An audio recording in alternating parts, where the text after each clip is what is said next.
Good morning, everyone, and welcome to ACC's Campus Conversations with the Chancellor. I'm Brett Lee with the Office of Communications and Marketing, and our topic today is a big one, transitioning to the new normal. It's hard to believe, but it was about a year ago that COVID-19 changed our world. And today we're going to get an update on where we are and where we're going. We'll also get a really good opportunity to hear from our colleagues who've returned to campus and actually hear from them firsthand on how that's going. Today's topic, just a little background information for you, actually came from members of the Return to Campus Committee and our employee associations. We were having a lot of conversations and really thought it would be a great idea to bring this topic forward and help people really understand the next phases for ACC as we know it today. We are going to be live streaming today, and we'll be recording the conversation, which will be posted in a couple of days to the Campus Conversations webpage. And we're going to be answering questions that have come through the COVID-19 comment line over the last several weeks.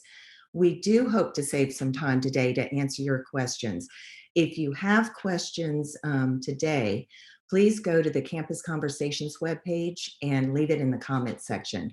We're monitoring those and we will do our best to get those answered for you. Before we get started, just a little quick reminder for those of us who are on the panel today. If you're not speaking, please remember to mute your mic, and that'll help us to really get the audio going well. So thank you for that. So great topic, great group of people on with us today. And without further ado, let me introduce you to our host for today's conversation, our Chancellor, Dr. Richard Rhodes. Good morning, Dr. Rhodes. Good morning, Brett, and good morning, River Bats. All right. We've got a great conversation lined up for you today, just to bring you up to date. But what we have to do, I think, is take a step back and look at what happened on March the 13th of 2020.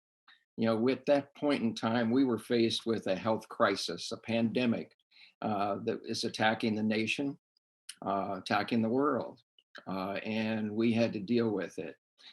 But following on the heels of that pandemic, that health crisis, we were faced with another crisis, an economic crisis that hit because of unemployment, people losing jobs.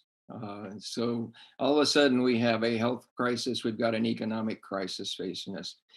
And then because of isolation, soon after that, we found that we were in the middle of a social emotional crisis for many of our students, many of the people in our communities throughout the country.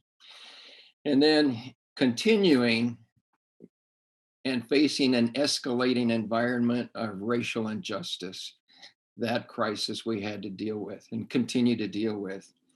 And if those four crises weren't enough, about 3 or 4 weeks ago, we were faced with a natural disaster in the form of 7 days straight of below freezing temperatures, snow, ice, loss of power, loss of water, ruptured pipes, you name it, it was thrown at us. So, I used to talk about the four crises.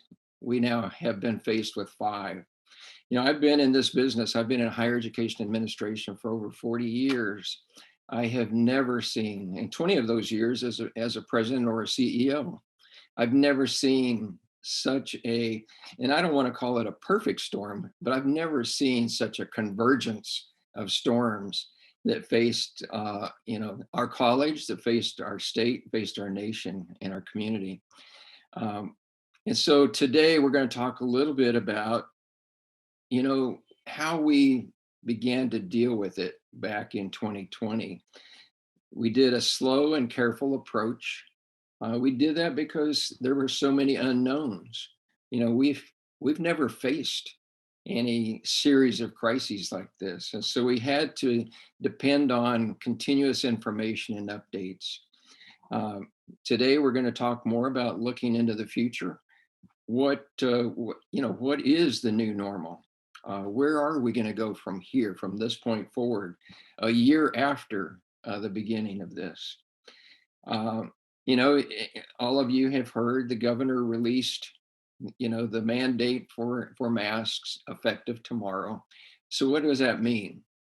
Because with that, institutions, businesses can decide, they can make their decisions on whether or not they are going to require masks and continue with that. So it's not that we have to walk away from that. So we're going to talk about that because we're going to go forward as we are today and still require masks until we have better information and better guidance from entities such as the Texas Higher Education Coordinating Board, and especially from health authorities that we rely on, we depend on for their input and their guidance for how we take action and when we take action.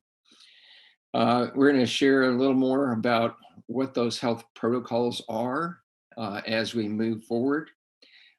This has been a very dynamic and fluid environment that we've been in for the last year.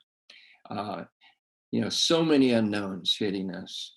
But what I have witnessed in the Riverbat family is I've witnessed patience, I've witnessed flexibility, I've witnessed resilience, and I've witnessed grace. That the Riverbat family has come together for not only for the students, but for each other, because truly we are a family. And I've seen that happen in so many different ways. And as chancellor, I tell you, I just couldn't be more proud of the response of the faculty and the staff and our students. Perseverance, persistence, resilience, that's been the name of the game that we've gone through. So I'm very extremely proud.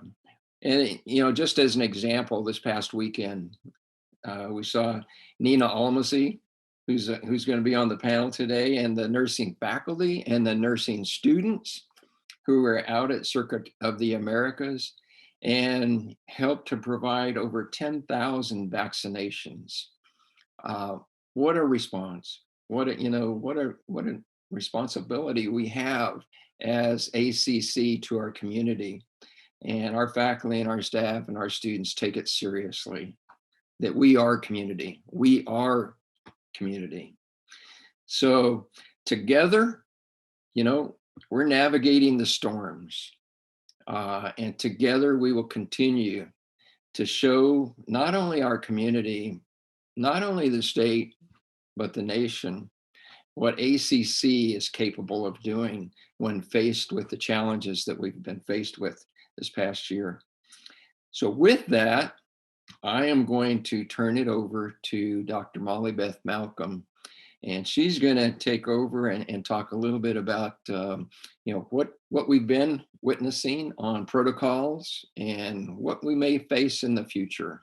So, and before she comes on, I just want to say, she, ever since I think last March, has been on constant conversations and communication with what they used to call the Big Five, that I think has expanded. But that is calls on a daily basis, sometimes 3 times a week, but finding out what's happening with ACC, UT, the City of Austin, Travis County, AISD, and listening directly to the health experts. So Molly Beth, thank you for joining us, and I'm going to turn it over to you. Thanks so much, Dr. Rhodes. It's great to be here this morning. It is really hard to believe that we've been doing this now for nearly a year. And if you will recall, that was right as our spring break was supposed to start next year. And so many of us, we just went from leaving the office to being at home and being on the phone on those calls every day. And then we've learned to monitor and adjust. But I'm going to start with the good news first. And the good news for ACC is, we didn't bring anyone back to campus. Well, we did. We had essential employees nearly the whole time except the very first week. But when we finally brought students back, it was the second 6 weeks and in July. And since July, there have been a total of 52 cases at ACC. Now, I'm talking about students or faculty and staff that have come back to our campuses. a total of 52, and that's 34 students, 18 employees. And the best part of that is not a single case was transmitted on campus. It was all brought from somewhere else. But, and I'm going to knock on wood, I do that every week, and we anxiously await our numbers each week. But the good part is that we do have really good protocols. And what I've found and what we've all found is they work if you do what you're supposed to. As you know, everybody has an app on their phone that they have to answer questions. When they get to any of the campuses, they get their temperature taken. They need their ID and they get a sticker to go on it to show that they have that they've passed all those protocols. You have to wear a mask, socially distance, and continual washing of hands. And again, we know it works. So that's why, even though the governor has relaxed and said it's up to everybody on their own, we as a community have said we are going to continue with the mask mandate because it's working. And we're not quite where we need to be to relax that. I know his hope was that by the end of this week, more than 50% of our over 65s would be vaccinated. And that may happen, but we still are not near herd immunity. There's still plenty of our essential workers, our teachers, our faculty, and all kinds of people that still need that shot. So even though some of us have had the vaccine and we've already had people that have come to the campus and gone, well, I've had the vaccine, I don't have to wear a mask. And we've gone, yes, you do, because we don't know what the effects will be with other people at this point in time. So we're going to continue following those protocols, just like the healthcare officials are saying we all need to do, though the time is right. And you may have noticed that even when that was brought up last week, that it was mentioned that the grocery stores weren't going to require it. Well, today I noticed H-E-B, Whole Foods, Randall's, and many other of the grocery store and Walmart, Costco have all said, yes, we are going to keep the mandate in place too. I've heard from different people when we made that announcement that they were most appreciative of that. And I think we all are, because even if we've had the vaccine, it's important that we're helping take care of each other. So that's the first thing. I think some of you may have seen the new CDC guidelines that say if you have had the vaccine, that you can be in the same room with somebody else who's had the vaccine, and the two of you may take your mask off together, or if you're in your house. And that's true. And I think that's one of those common sense things. So if I'm in my office and I am fully vaccinated and there's another person in my office that is fully vaccinated, we're still going to maintain that social distance. But if we are talking to each other, that shouldn't be a problem. But the second we walk out that door into what is considered a common space with everybody, we all need to be courteous and put our masks back on. So that's the important thing right now. The other important thing is numbers are down. We're hoping they're going to stay down, but the concern is they could go back up because people still aren't quite sure about what may have happened during the time we were having the ice storm with all the warming centers.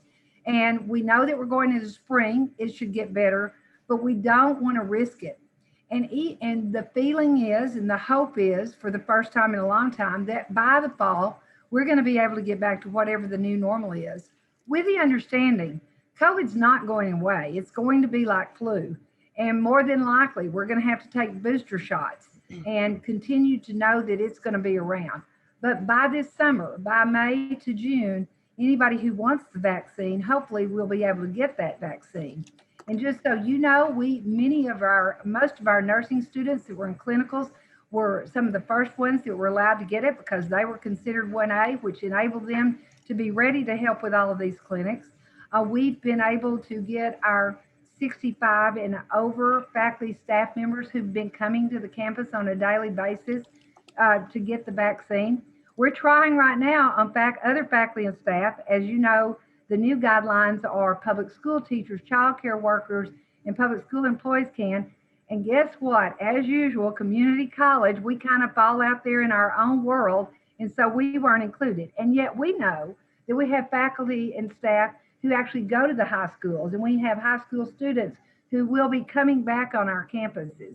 So we're working on all those ends to be sure that we get things going the very best we can. And I will encourage you once again, We sent out something earlier reminding people to sign up on Austin Public Health, or for that matter, any list that you can find for getting the vaccine. And I do know that more and more people are being called at this time. So I hope you, if you haven't done that, set up an account, because people are getting called to go in and have those vaccines. I want to also mention that we are now allowing on-campus meetings of internal staff. If we have internal faculty and staff that need to have a meeting, there is a form they need to fill out, a COVID activity form, and then it goes to safety and operations, and Dr. Maines and Mike Garcia and Sherry Ann Jenkins, who are all on here and have done an absolutely fabulous job in operations of making sure that things are the way they should be, will let you know, here's a good room for you to do it in and how many people. We're not bringing outsiders in, but if you need to have a meeting, you can come back and do that. We are bringing more and more people back to our campuses, because if you've not been there, they're pretty empty right now. And we've got plenty of space, not to bring all our students back yet, but to begin bringing more and more faculty and staff back, and to have that opportunity to work together, which I think we all enjoy and have all missed so very, very much. I think those are the main things. I'm trying to see if there's anything I might have missed, and I don't think that there is. Again, we're still social distancing, we're still wearing our mask, and we're still following all our protocols. And as I mentioned in the beginning, it has worked, and that's the exciting thing about it. And the reason it works is because all of you and all the people that have been coming have made sure we're doing what we can to keep our Riverbat families safe. So with that, I'm going to turn it over to Dr. Cook, and he's going to talk to you about the impact on academics. Okay, well, thank you, Brett, and thank you, Molly Beth. I really want to second Dr. Rhodes' thanks to you and your outstanding staff. Man, y'all have been true heroes throughout all of this and keeping us safe, and we really appreciate all your hard work and your efforts. You know, if there is any silver lining to this pandemic cloud, I think it's been the opportunity, and I do look at it as an opportunity to allow hundreds of faculty to engage in professional development, to learn new teaching strategies and new technologies. And I'm continually amazed by the creativity of our faculty. It's really gone very well. What used to be an 8 to 10% gap in achievement for our online students vis-a-vis our face-to-face students has significantly closed. It's approaching the same at this point. And again, I credit that to our faculty, who have really done an outstanding job in learning new techniques, engaging in quality matters, and it's been awesome. Looking forward to the future, what's the new normal going to be next fall? We surveyed both faculty and students to ask them, what do you want? What do you perceive as the most effective type of class for your needs? And not surprisingly to me, there is a very wide distribution of responses. There is no one clear winner. It seems that people like the variety, they like the flexibility, and so we're going to continue that. We're looking to increase our face-to-face courses to maybe 25 to 30% of our offerings. Our online synchronous offerings, which have been very popular and effective, will keep at about 20 to 25%. The online asynchronous will keep at about 30%. Hybrid will increase to about 15% of our offerings. And we want to ask for faculty volunteers to try out the new type of instruction called HyFlex, where students can actually go back and forth between face-to-face and online. It's the most flexibility, but I can see that as being very challenging for faculty. So we want to ask for volunteers so that we can begin to pilot and work with that and see how effective that might be as well.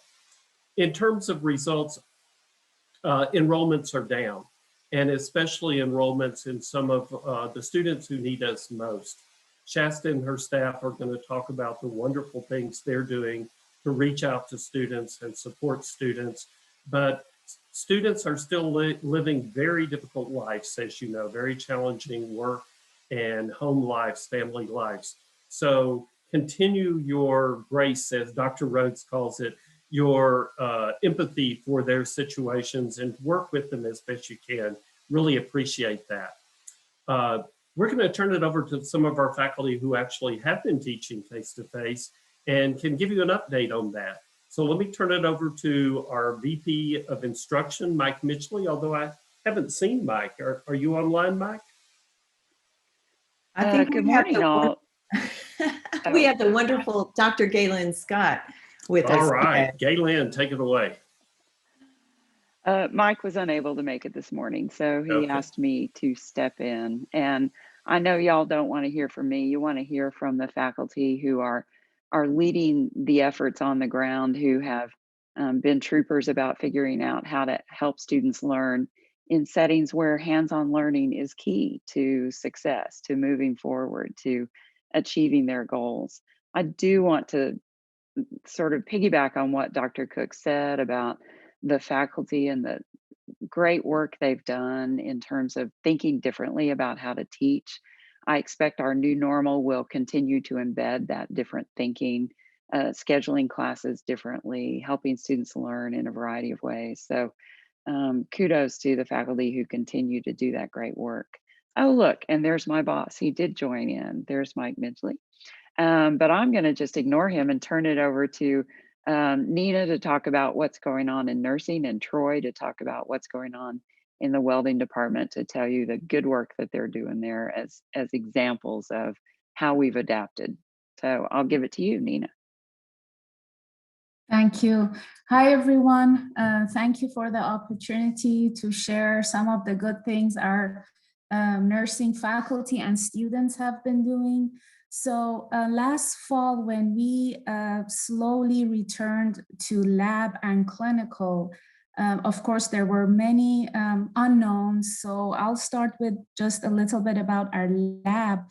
First of all, I want to give a shout out to our safety team. We worked very closely with our safety team to ensure that our skills labs are safe for our students to return. As you may know, we have so many equipment, mannequins, disposable. So we really had to think about, minimizing any kind of contact, the social distancing. And I have to tell you, it was a little strange because our faculty and students are used to interacting with one another in lab. So ensuring that social distancing 6 feet apart in the lab, ensuring that our students, they have an assigned, for example, bed in the skills lab was a little tricky at first. But overall, it was very successful, again, thanks to the very careful and amazing work that the safety team did, and they worked with the faculty, and it has been successful. And I have to say, our students and faculty were so excited to return to lab, return to campus in that sense. Regarding clinical, that was a little bit more tricky because not only were we looking at our own college's safety protocols, but we also had to ensure that we are adhering to the clinical facility safety protocols. And again, shout out to the faculty, to our students. They anticipated some situations where we needed to have some guidelines for our faculty and students. Again, it's really difficult to maintain social distancing in the patient's room. So we just had to come up with some overall guidelines to ensure that our students are safe, that they have the appropriate personal protective equipment, and that they are able to have a quality clinical experience. And I would say it has been going great. The students are thrilled to be back and working with our healthcare staff and our patients. And thank you to our students and faculty for being amazing throughout this whole journey.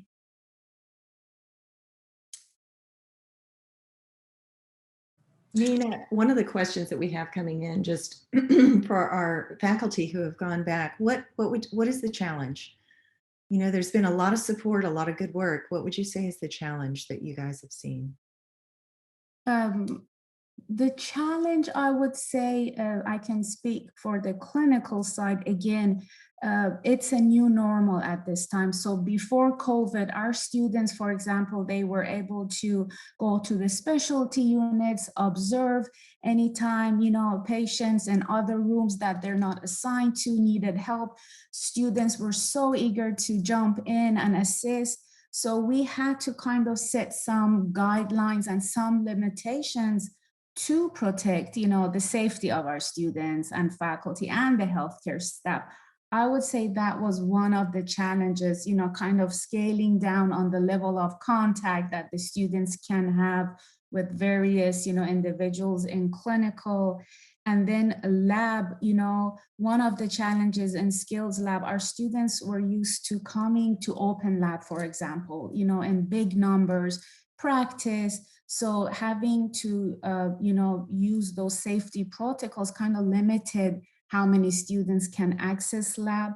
But as Dr. Cook mentioned, there is an opportunity with the technology. We learned so many. I have to give a shout out, for example, to our skills tutors. They identified virtual tutoring strategies, and it actually increased the access of our students to the tutors.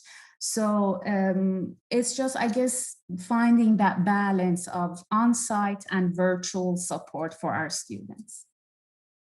Hey, Nina, if I can ask you one more question, and I want to first of all say thank you so much for this past weekend, for working so hard and bringing the faculty and the students out there. Can you just tell us just a couple of snippets about what happened this weekend and what a great experience it was for our students? Yes, thank you, Dr. Rhodes, for that question. We're very grateful when Dr. Malcolm reached out to us to see if we would be willing and able to help at the Circuit of America's mass vaccination effort. It was a no-brainer for us. We said, absolutely, we are in. And I have to give a shout out to our students. Our nursing students have been outstanding.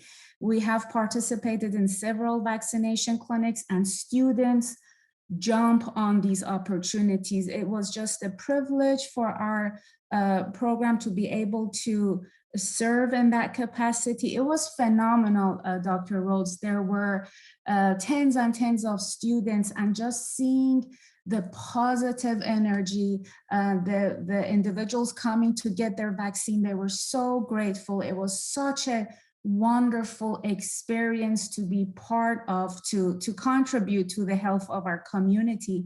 But one thing that stood out to me the most was how exciting our students were, not only to take part in this historic event, but also to see one another and see their faculty. They loved that opportunity. Some of them were seeing each other in person for the first time, because they're in different clinical groups. So it was just such a wonderful opportunity to be part of. It was just wonderful. It's hard to explain. The vibes were just so wonderful. And I'd like to add something. ACC was the first nursing school that got to participate in these mass clinics, and we were the first ones that were asked.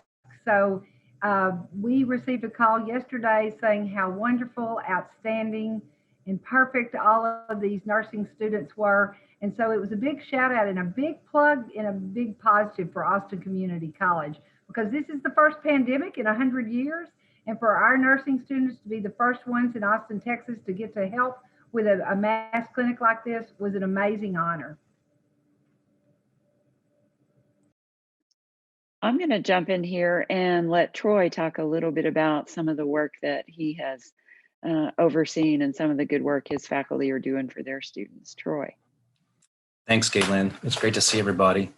Welding started back for a late summer semester, July 6th, and several things stand out. One was Sherry-Ann Jenkins was here at Riverside at 5:30 in the morning to oversee the opening of the campus, and it was just phenomenal. To echo some of what Nina said, a silver lining is how everybody came together to kind of get through this thing. Molly Beth, your team, Wayne, your team, Mike Garcia, everyone came together and really just kind of huddled and got through it. I mean, the safety protocol is working. Having kind of an environment where if one of our faculty or staff isn't feeling well, to let them feel safe to say, hey, I'm not feeling good. I don't think you should come in today and work from home. I think all those things are working. Our students were super eager to get back, and they still are. I'm at Riverside right now, and I've got live students walking by my front door. And so, faculty were eager to get back. It's just been, it's been kind of a cool experience to see everybody get together and work together for this common good. Earlier I described it as a category 2 type of fun, and that is the type of fun that doesn't really seem like fun until, a year goes by that you can reflect on it and kind of laugh about it. And so, that's kind of where we're at right now. Everyone's really excited. And then Dr. Cook, you brought up some of the opportunities we are utilizing technology more in welding. Welding is not a career you can teach or learn entirely online, but we can balance it with some online lectures, with using Blackboard more. Some of our classes, we have been able to kind of experiment with a high flex where students, if they are able to and have the technology and they want to, they could do it entirely from home or remotely. Those that don't could still come into our computer lab and use our facilities here. So we think that's working, and we'll continue to do a lot of that. Yeah. Thanks, Troy. One of the things that I love hearing from y'all is an understanding of who our students are and how best to serve them, right? And adapting to make sure that they get what they need. So I appreciate that from both of y'all. Shall I turn it over to Shasta, or are there questions? I think I'll turn it over to Dr. Shasta Buchanan to talk about the student affairs side of this. Thank you, Dr. Scott. It's been an amazing year, I would have to say. I think we've learned a lot about ourselves, and like I've shared with the student affairs staff, I've been more than inspired, just in terms of how, as a team, everyone has come together to support our students. The pandemic, I've said this multiple times, it didn't just happen to our students and the rest of us are in a bubble, it's happened to all of us. So just watching our staff put our students first has been just amazing. It's what they've always done. And so continue to be my inspiration as we go through this work together, and as we look at what does virtual, remote, and face-to-face look like as we move into living with COVID and positioning it in our reality in our lives. So we've been reaching out to students since May of last year and really calling thousands of students. When we went virtual and we went remote, we're still humans. And we knew that some of our students are alone, and needing that human interaction by voice and just to hear someone reaching out and wanting to support you and know, are you okay, became very important. And in those conversations, we learned a lot about our students in terms of their needs. Wouldn't it be great if you could still offer? And that's how we started with being able, when it was safe to do so, opening the accelerator so students could have, a quiet place to study, access to technology, and reliable internet connectivity. That was very important to our students, but that was the learning and listening to our students in terms of what they identified as their needs when we came back face to face.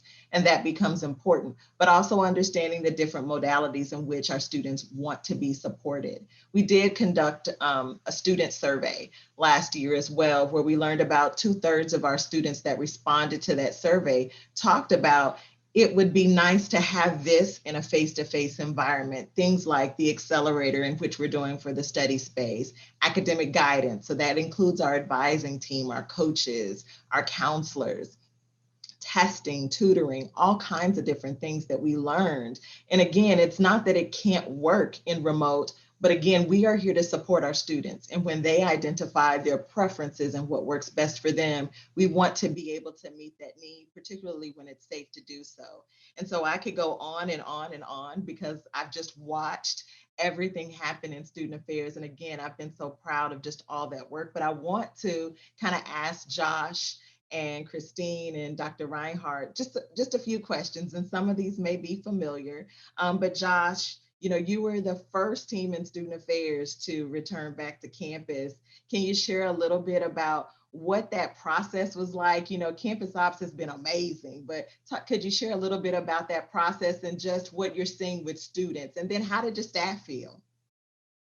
Yes, thank you, Dr. Buchanan. So yeah, I mean, as far as we were definitely one of the first to, go back on campus, and it was a learning experience to say the least. And the fact that, when we originally developed, our reopening plan, there was just a lot of considerations to, take into consideration, really. Biggest one being obviously, touch points, as well as social distancing as well.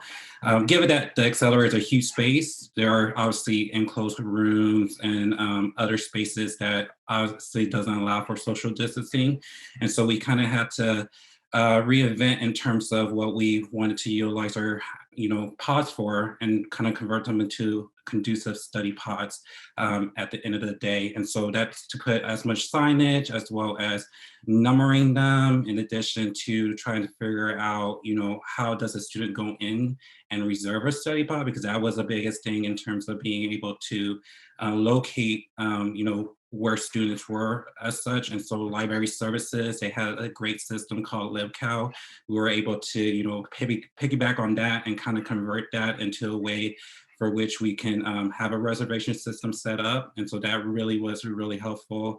In addition, kind of echo some of the things that were said before, Sherion's team, as well as college operations, providing signage, Mike and his team providing training to the staff, because that was a big thing too, was there was a lot of questions, a lot of concerns.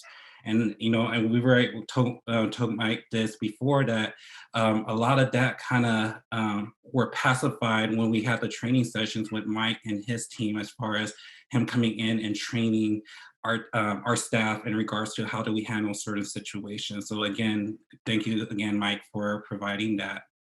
And so at this point in time, yeah, we hit the ball rolling. We really did, in terms of really reduce in terms of what we offer. That was like the biggest thing, going back and forth between the staff, was let's go ahead and start off really reduced, kind of get a feel for it, and then as we get more comfortable, offer more services. So again, right now we started off with just study pod access. At this point in time, we even, came to a compromise that some of the staff would not work initially all of their hours on campus. They'll do like a hybrid schedule, 4 hours per day, and then the rest virtual. And again, trying to find that compromise, and again, get everyone comfortable into the space.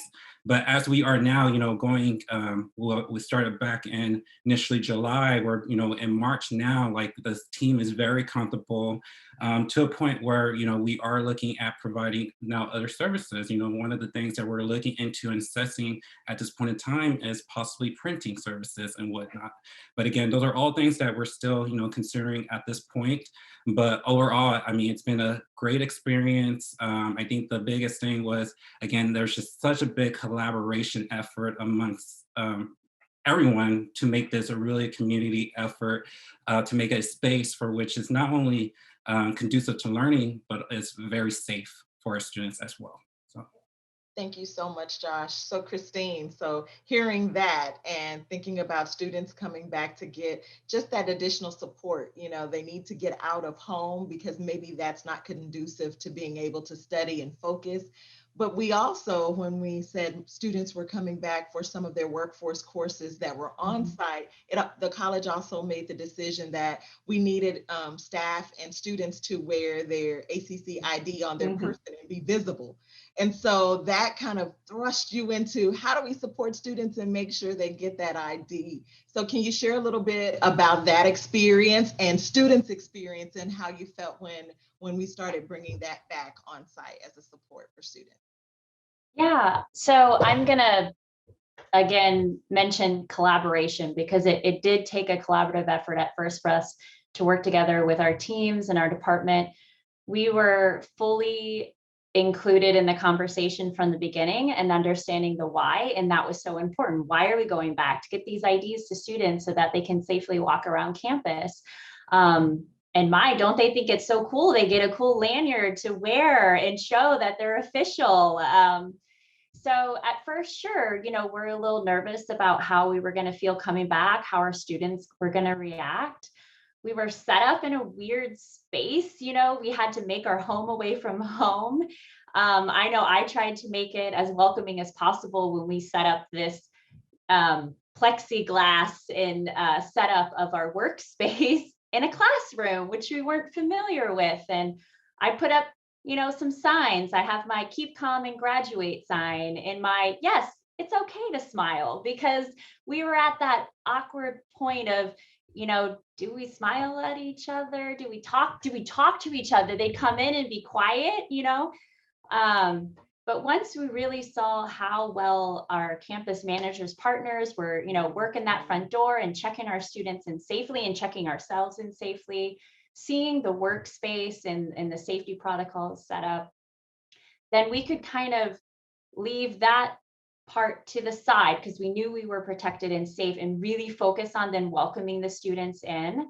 And they come in and they might be a little certain, and we're telling them, okay, stand here on this line and rip off your mask, we're going to take a picture and put that mask right back on. But let me tell you, those couple seconds when they take that mask off and they smile, oh, my heart is so warm, because I miss those smiles. And I'm so happy when they make the effort to kind of loosen up. Some of them will fix their hair, wonder if there's a mirror around. I'm going to have to put a mirror in there because I had one in our old workspace. But that just moment of normalcy, I guess. And then they're official. We put it on a lanyard. There's no hand-to-hand contact. We're putting it at the table. They pick it up, put it on, and go about their day. And it's just a really special thing that we do. And we're doing it safely. It's only, we're only there for 3 hours at a time during our normal scheduling. But at the same time, we also recognize that our students are not cookie cutter, and and that's the way we want them to be, not cookie cutter. And so we do also try to be flexible with schedules and work with our students who maybe don't fit into those 3 hours of time for whatever day of the week. So we work together, me and my admissions and records partners and my teammates, and we always put students first, and seeing them come in is just a great moment of joy for both, I think, the staff and especially the students.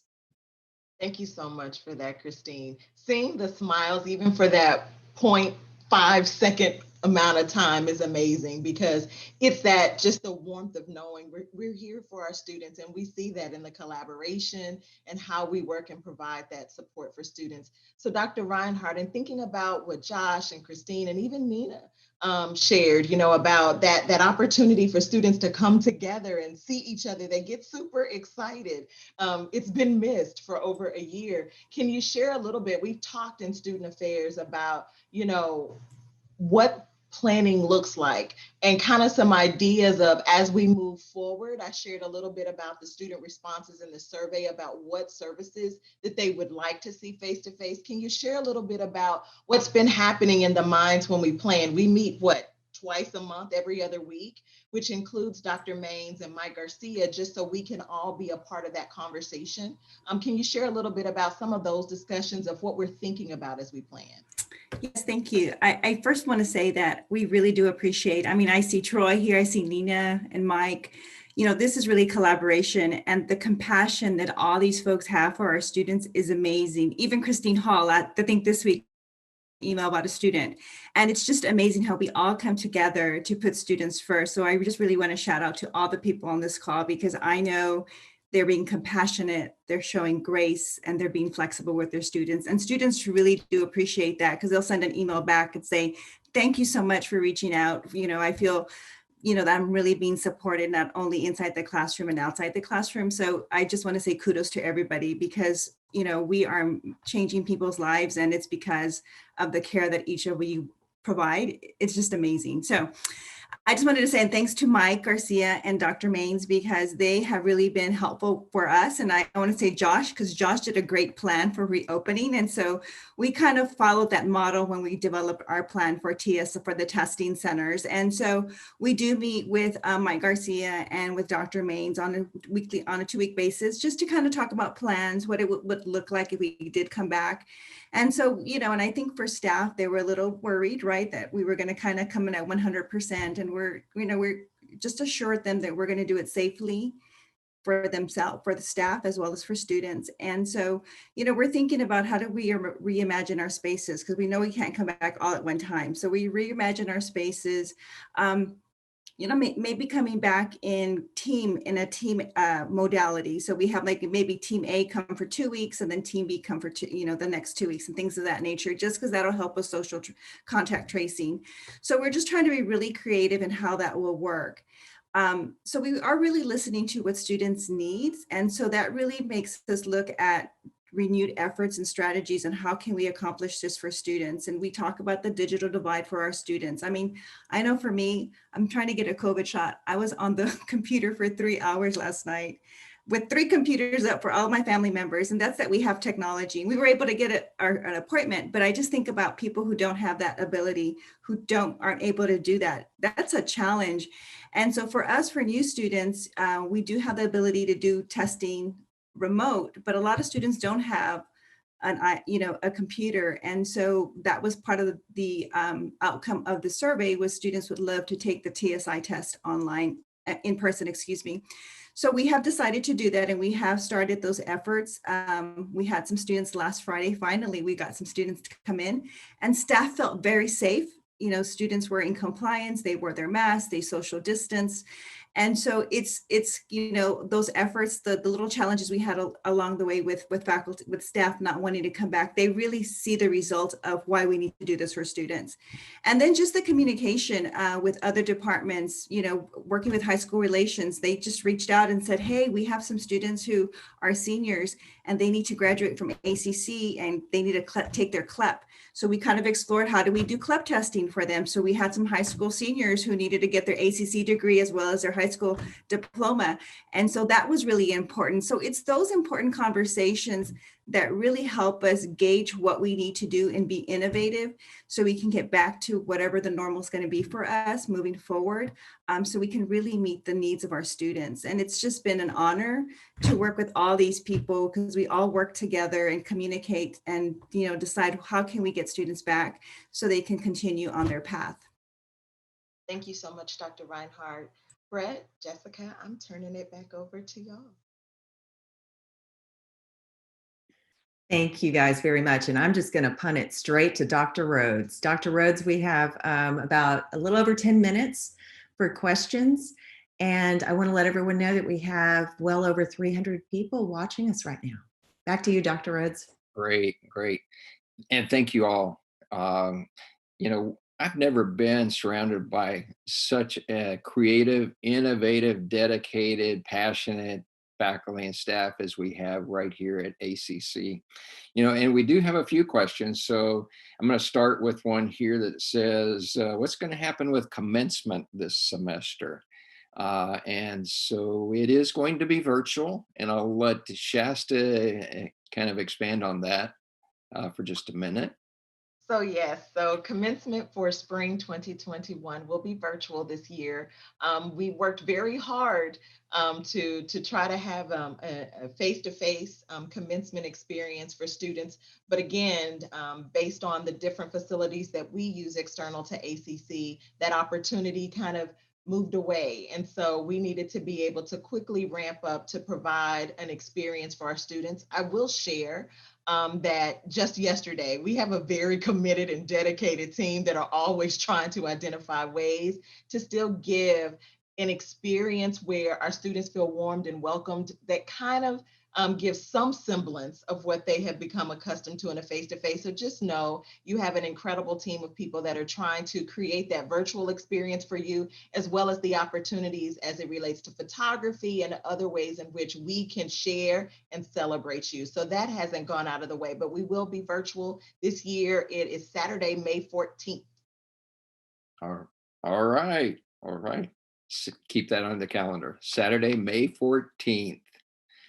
And let's see, here's another question is, it was mentioned that enrollment is down. How much? So let me just cover that real quickly. Since last spring, so in the summer, and we look at credit contact hours, and then I'll tell you what we are, and I'll compare that to the average for the state and the nation. So last summer, we were actually in contact hours up close to 18%. And then in the fall came around, and in contact hours, we were up almost 1%, just below 1%. And then in the spring semester that we're in now, as of right now, we're down about 2.2% in contact hours.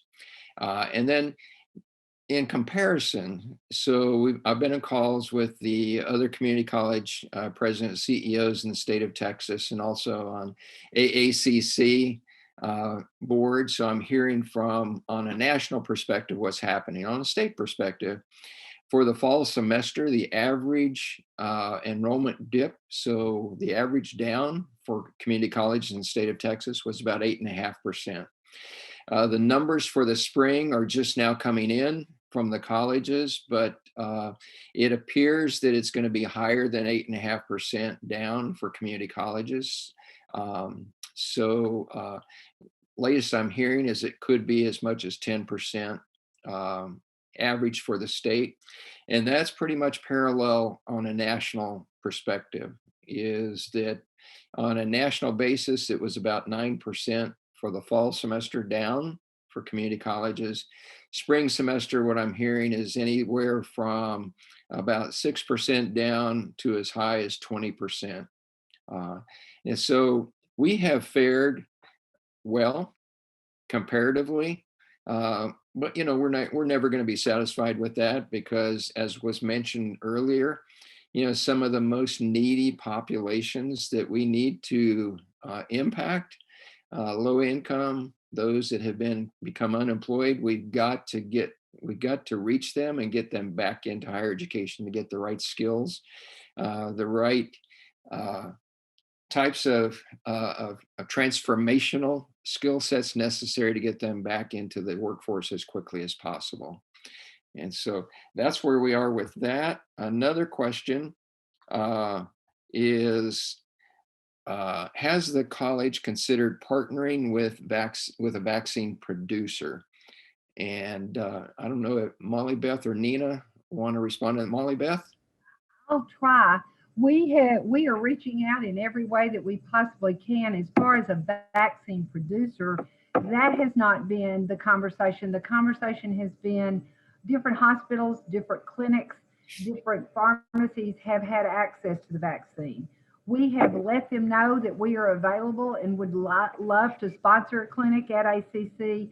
To date, it hadn't opened up that much, but we're going to continue to try and hope that opportunity will become available. All right, thanks. And this one's for Mike. We haven't gotten to hear from Mikey yet.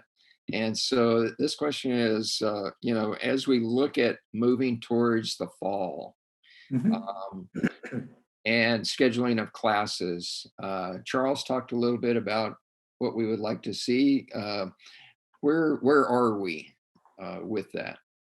So the schedule is currently being finalized or worked on by the department chairs and deans. That'll come back right after spring break to us. We may have to make another pass through that based on updated information as we start looking at what we'd like to do for the fall. And if we've been, I'm sure Charles mentioned this, and sorry I was late, it was really unavoidable, but As we talk to our peers and look at what they're doing too, we're having to think about what we should be doing. And so there may be a little juggling the week after spring break with the schedule, but we're quite close. We will have a schedule by the end of spring break when we come back. And then we may spend that week taking another closer look at that. So by the end of this month, we will have the schedule complete and ready for reviewing. We'll start staffing it right after that. So that's kind of our deadline. All right. All right.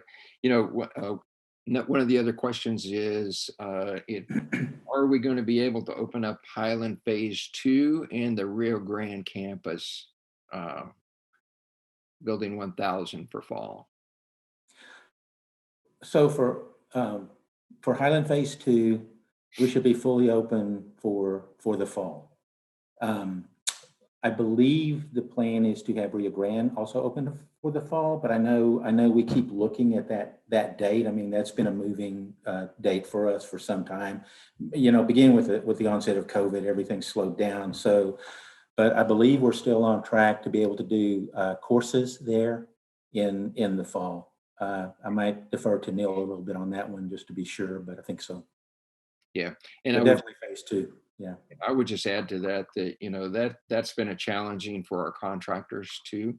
Absolutely. In that, you know, they've had to, in a few cases, had to shut down for a period of time because the workers had COVID. And so, you know, completely shut down for a while. But also during this period of time, access to materials and supplies for construction became an issue during that period of time. So some of these projects have been delayed because of COVID. And so we'll stay on top of that. We'll continue to provide information.